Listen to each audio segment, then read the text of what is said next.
podcast. Make sure you tune in to find out all the latest news. Let's go Rangers.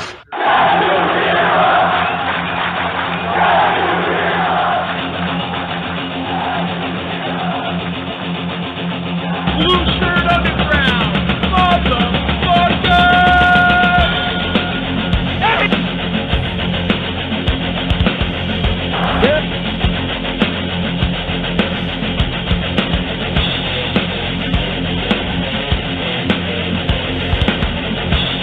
BS arrangement bad.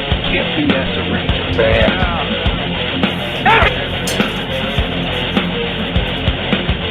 This is an unlawful gathering. This is an unlawful gathering. The truth is out there. The truth is out there. This is the underground. This is new media. This is the underground. This is new media. Ranger fans, report to the critical thinking hangar. Ranger fans, report to the critical thinking hangar. And now here is the starting lineup for the New York Rangers. And now here is the starting lineup for the New York Rangers. This is New York Rangers hockey. This is New York Rangers hockey. This is New York Rangers hockey. This is New York Rangers hockey. This is New York Rangers hockey. This is New York Rangers hockey. This is New York Rangers hockey. This is New York Rangers hockey. This is New York Rangers hockey. This is New York. Good evening, everybody, and welcome to the Blueshirt Underground Show. Today is Monday. It is April 26th, and that means one thing. Take it away, Eddie.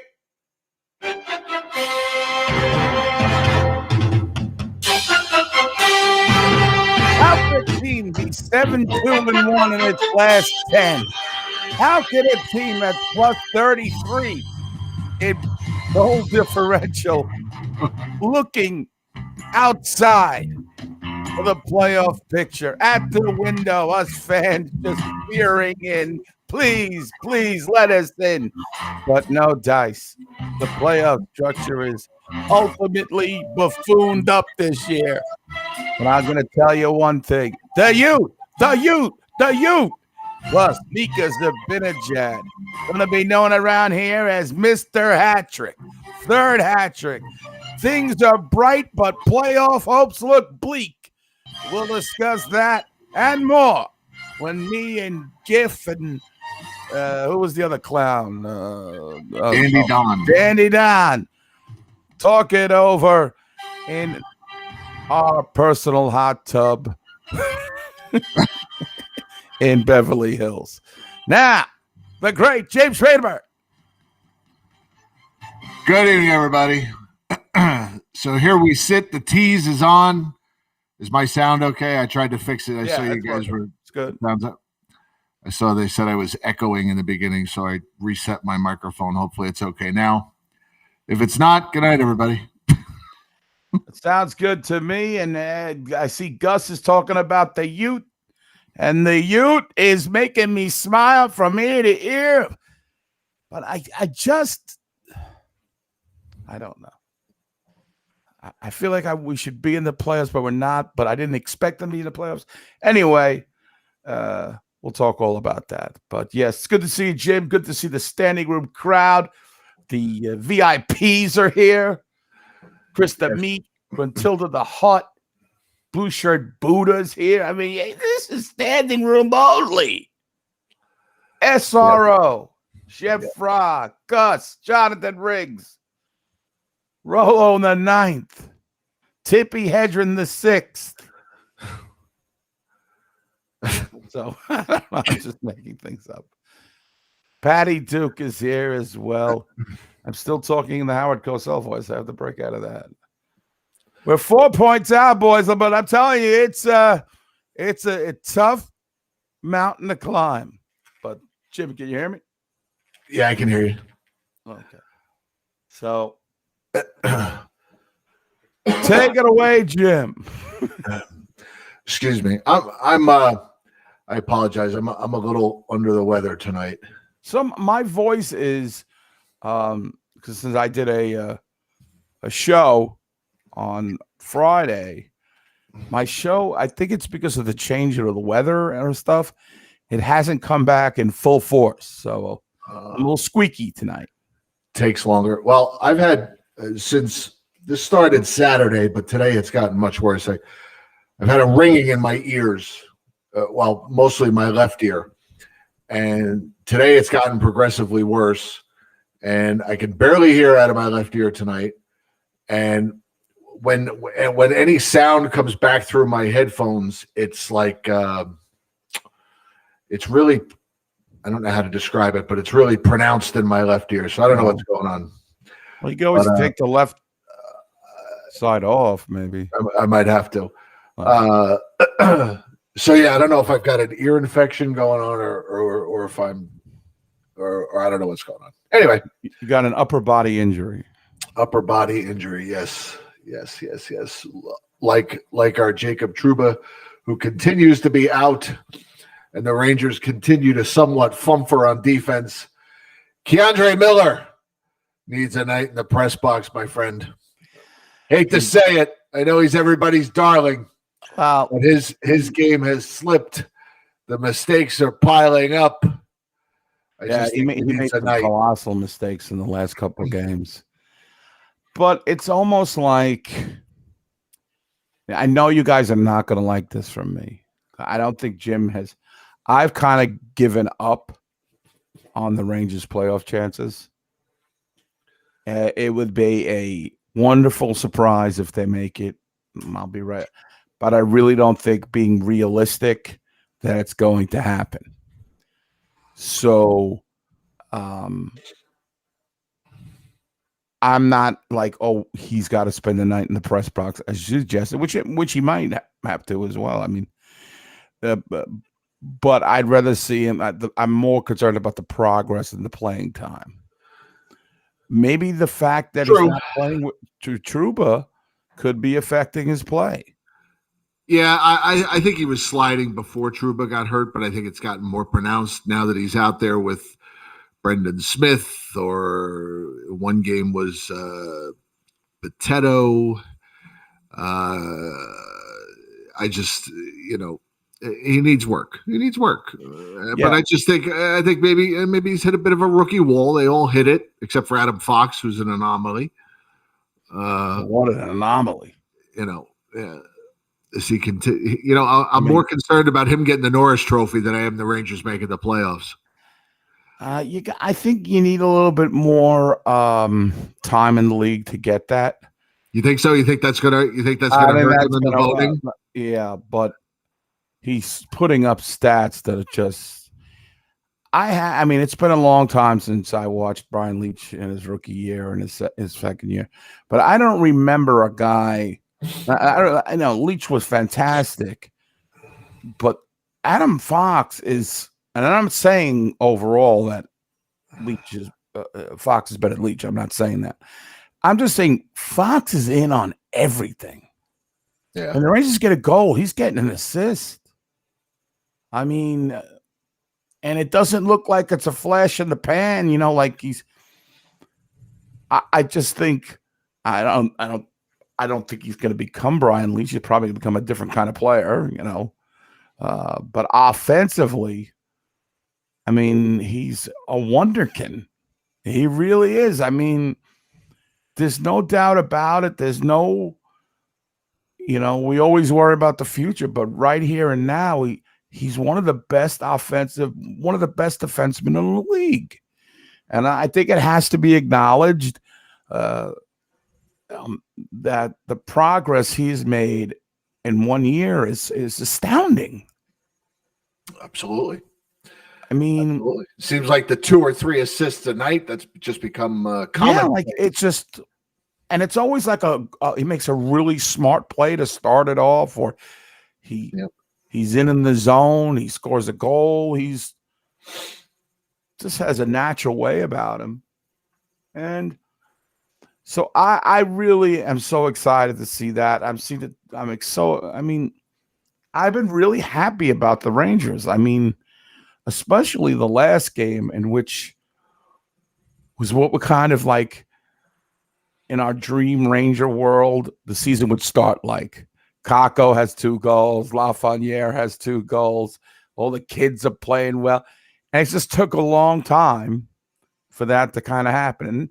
And you could say what you want to say about the Buffalo Sabres, but they have been competitive in recent weeks. Right. And, what do you want them to do? I mean, they're supposed to play well against those teams. Right. And, there's no shame in the Rangers beating Buffalo. There's a little shame in them losing to the Flyers 3-2. But, yeah. I mean, I think everybody would agree that, there are some talented players on Buffalo, but I just think the coach was, I think they were poorly coached. They were a mess for the first couple of months of the season.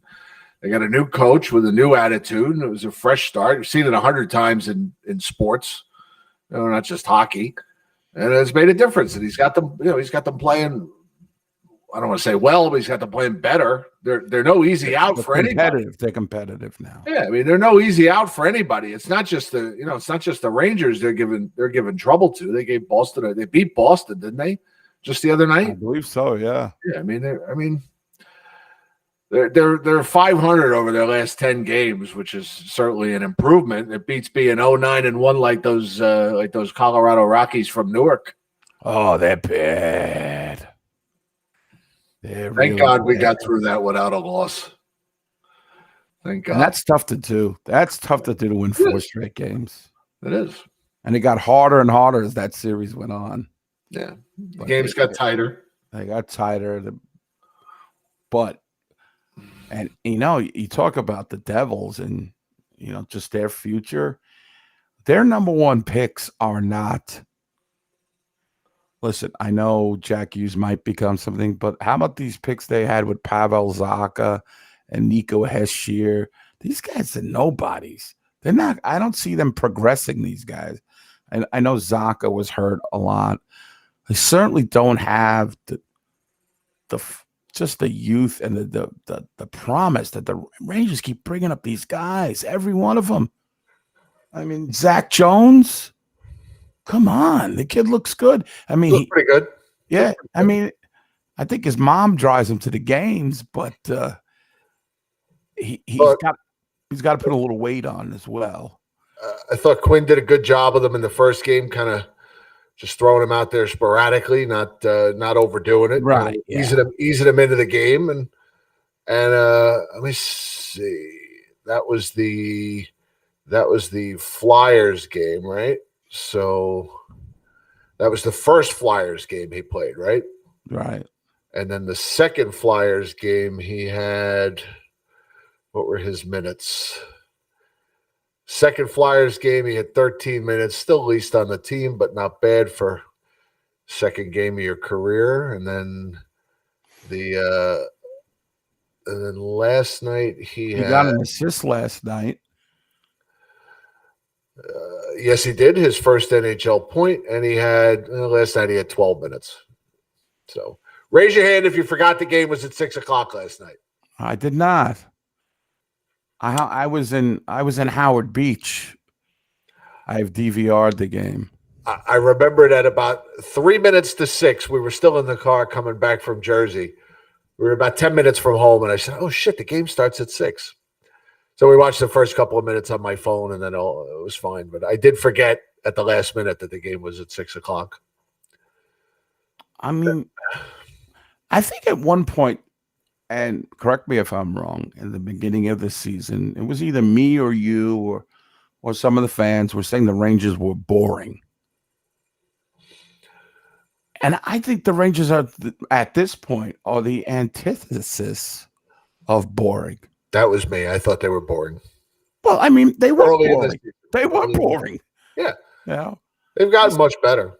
I think they're a much improved team. I just look at the goal scoring, and now that Zibanejad, Kreider he's never going to get it. I'm predicting no even strength goals for the rest of the season. But predominantly, they have a lot of guys going with a lot of points. And I really think they deserve the better fate. But it's not in the cards this year. At least I'm thinking that. You never know. There could be some wacky stuff go on, But right now, like me and Jim were talking before the show, the Penguins are in first place now. And so I think Shesterkin has played pretty well this year. The Rangers, Penguins got hot at just the right time, and the Caps and Islanders leveled off a little bit, and with the Caps and Islanders, I think both still have a game at hand on Pittsburgh. But Pittsburgh's sitting atop the Metamucil Eastern Division. Yeah. And I feel like the other teams in the we mentioned the Devils, Buffalo. I feel the Flyers just completely are a death spiral. It's just that organization is just, I don't know. I feel like they had a lot of promising rookies a couple of years ago, and it just did not pan out what they expected. Gostisbehere, Couturier. Yeah, a lot of. I mean, Nolan Patrick's been hurt a lot, but still, he was highly touted. And then it hasn't really worked out for them, and they've got aging veterans. I mean, how long are you going to have James Van Riemsdyk, Claude Giroux, and Jacob Voracek? Those guys are ready to be put out the pasture. I mean, they're still effective in some way, but you got to do better than that. And Giroux's only 33. We're going to be stuck with him for a little while longer, I think. Right. Unless the Flyers do an overhaul, which would be kind of funny if the Flyers sent out a letter and go into a rebuild. AV would be like, "What the fuck?" we gotta again, right? And so I don't know if AV loses his job. He did such a great job with them last year. This year, not so much, man. So I don't know. I mean, I just think the Rangers really. I mean, that Buffalo game really got me charged up. I really love seeing Lafreniere. I love this group of players. I really do. I have affinity for everybody except Kakko. I like Kakko, but I don't know why. Maybe it's his style that he's not an overly emotional player. I don't know what I got to do to get a smile out of the guy, but who cares? As long as he produces. What do they care what Ed Guy thinks about him, But I'm just saying, that's his way. That's great, But I'm sure his teammates all love him. I feel I almost say it's going to be. I'm going to hate to lose some of these guys down the line. They're a very close-knit bunch. And I think that comes from all being young, most of them being young together. I mean, they're all young. I mean, even Chris Kreider. We talk about Chris Kreider like he's 40, but he's 29, 28. Right. 27, whatever he is. We talk about him like he's old. What to make of Mika Zibanejad, Eddie? What to make of it? Is the numbers, right?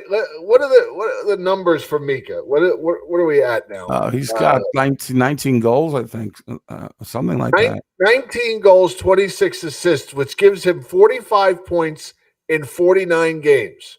It's a power season. Has this been a good season for Mika Zibanejad? I mean, he had 3 games, so it was great. I mean, how when you go back and look at this season, the numbers are there. But yeah, when you look at the stats, but the numbers are there. But does anybody really feel like this was a good season for Mika Zibanejad based on what we saw last year? I think it has. The guy's getting a point a game. I mean, the year before. But do you really want it 6 points at a time across 5 games? I mean, nobody else is doing that. I mean, where is he against the big teams? Well, I don't want to break it down that way because I really thought he was running a lot of hard luck early on, and that's no excuse. We were getting on him with the one-timer. Everybody in the league knows he's doing that one-timer. Stop with the one-timers. But you got to look at the points at the end of the season. If guys giving you a point a game, no matter how you slice it, he did make a comeback. He didn't tank it the whole season. I think he's a dynamic player. You know, I mean, I know it hurt the Rangers as a team early on because he was so bad that he couldn't put a puck in the net. It could have helped the team win some more games. We're going to he's breaking it down for us, ladies and gentlemen. No goals against Boston, 4 against Buffalo, 3 against the Devils, 1 against the Islanders. Now, what is this telling me, Jim? 7 against the Flyers, 2 against Pittsburgh, 2 against Washington. So the top 3 teams in the division, Jim, he has 5 goals. I can't hear you, Jim. You can't hear me? Can you guys hear me? You can't hear me? Can you hear me now? Now I can. You couldn't hear me when I put the screen up? That's weird. Oh. Hold on. Let me try it again. Let me do it without sharing the audio this time.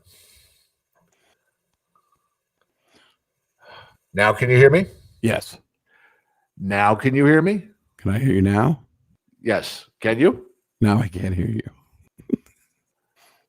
How about now? I can hear you. All right. It's a great game. It's fucking weird. All right. So he has, what I was trying to say was Mika Zibanejad has 5 goals in 20 games against the top 3 teams in the division. And then 14 goals against the bottom feeders. Now, is that just natural because the other teams are better? They defend better, they goaltend better? Or is it because he's feasted on bad teams? He's beating up on the little brother.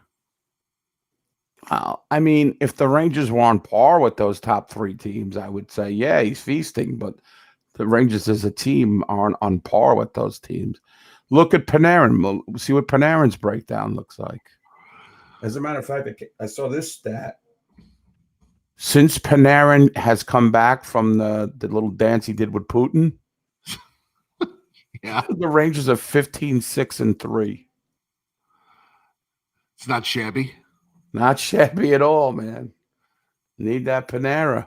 Need the, what is it, $51 million man, or whatever that guy called him, the 81 million, I don't know, whatever. Panarin has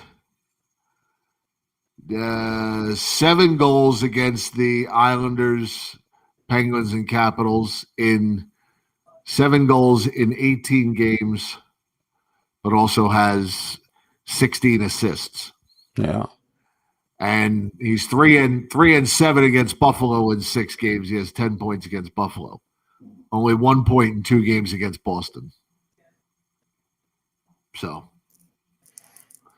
Well, Mark said somebody is 82 games. Who's on pace for Panarin's on pace for 130 points. That sounds about right. Yeah. I mean, he's no doubt. He's legit. Yeah, he's got 56 points in 38 games. Yeah. He's certainly legit. No, I think Zibanejad's come a lot of big goals over his career. I got no problem with him. I wouldn't dissect his game. I mean, I just had a problem with him the first 30 games or so, when he was doing nothing. I mean, he was getting so many opportunities, and it just wouldn't go in. And I got no problem with him. He doesn't make all that much money. I mean, he's, Ryan Strome, do you consider his season a success? Yes. I think so. I think a lot of people had doubts, or people in here, or some fans were very wanted to see Strome stinks. The first 6 games, he did nothing, I think.